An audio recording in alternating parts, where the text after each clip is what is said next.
how to quickly change Apple ID password on iPhone. First, let's go back to the home screen. Now on the home screen, tap on Settings, then tap on the Apple account at the top. Then go down and tap on Sign In and Security. After that, tap on Change Password. Then enter in your iPhone passcode.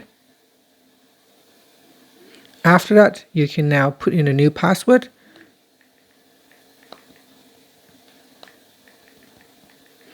And then tap on the Continue button to complete the process. Make sure both passwords are the same. If they are not the same, then you won't be able to complete the password changing process. And that's it. Thank you for watching this video. If you found it helpful, please like and subscribe to my channel for more videos.